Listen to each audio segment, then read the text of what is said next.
And it looks like Dante Thornton and the DT from Arizona State are pretty good shots of being Vols by the early part of next week. The needs for you, the biggest need among defensive tackle, tight end, cornerback, or receiver, how would you rank the portal needs for the Vols right now? Well, that's kind of a problem because I feel like defensive back is the obvious and clear number one here. The problem is there's no one really available. I mean, there's that guy from Texas A&M, I guess, but he's just a freshman guy, and he really didn't get any experience. Deon Bowie, I think, is his name. There's that guy, and then there's a couple more, but there's just not too many corners in the portal right this instant. But that's what you need. You need defensive backs because it was the glaring issue. And as far as defensive line goes, you have Amari Thomas coming back, who is obviously a major part of that defensive line. You got, Elijah. I think Elijah's down there, and then you got Terry, and you got guys on the defensive line. Bryson Eason. Yeah, obviously it's still in a position of need. I think. I want to think Davon Sears I saw a while ago is also a name that's been floated around. And then, like you said, the Arizona State prospect right there that could be coming in. So defensive tackle isn't, I guess, as high as corner is to me. And then wide receiver, you go out there and you get one who I would hope that the Vols are targeting Thornton right now, which I feel like I saw that he was just on campus for an official visit. Mm-hmm. So we don't know here in the coming days. That might be something, but defensive back and safety. I mean, there's especially with Trayvon Flowers. I think he's the only one that's leaving. I want to think McCall is staying, and then everyone else is staying as well. So with Flowers leaving, you would want to get someone like that. But unless you can get a cornerback that can come in and immediately start, you're not really fixing your problem. You'll have the same problem you had at the beginning of this season, which is you have a lot of guys, but you need a guy that can play the game.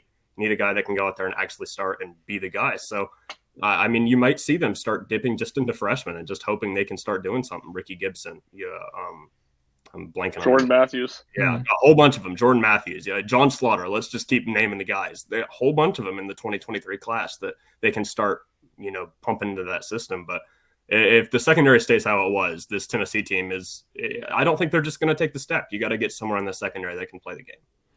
It's funny, too, like how different the situation is on the offensive and defensive side of the ball, where, like, if you're one of the main guys on offense, you're in good shape. You're going to get a bunch of snaps, and it's going to be a really good time for you.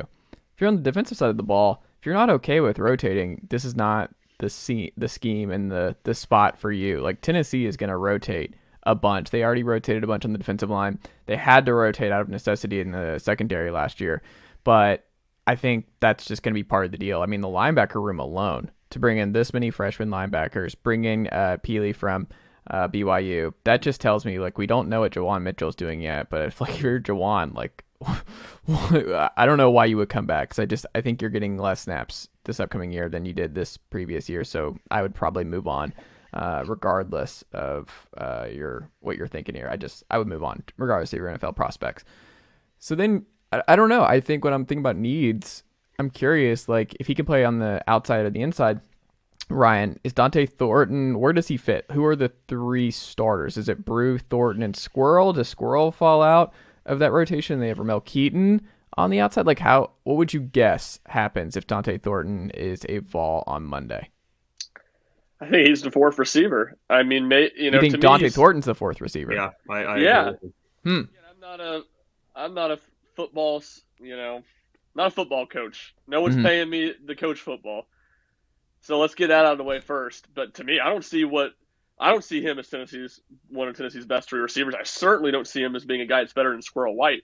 Does he factor? Does he play? Is he the fourth receiver? I think you're right. I think he probably is. And to me, it's important to get him because Tennessee's lost their fourth through seventh receivers to the transfer portal. Yeah. And they're top two receivers in the NFL. I mean, that room's thin as can be right now. And you're relying a lot on Nathan Leacock to at least be able to play significant snaps if called upon as a freshman.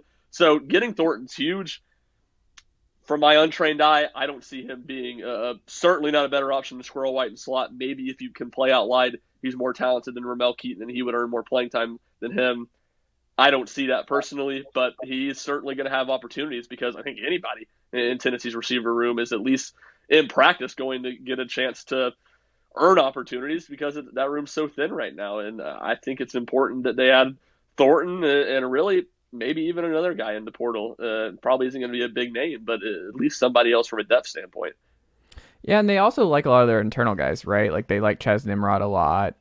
Webb is someone they like too. So I mean, one of those guys is probably going to pop next year. Like we don't know which one, but I think one of them's just going to come out and they're going to pop, and we're like, all right, we're okay.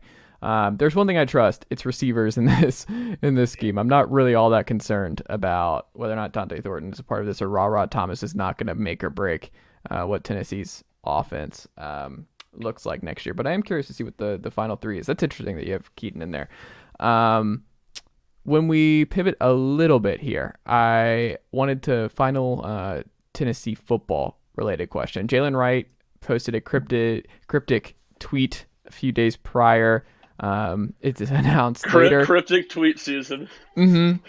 Where Jaylen, he gets a new NIL deal, a parent deal that was announced by the Volunteer Club over the last couple days, and Ramel Keaton was involved in that. They announced a lot, so I don't really know. Joe Milton re-upped. It's funny to see all these re-ups and stuff. Like we don't even know what these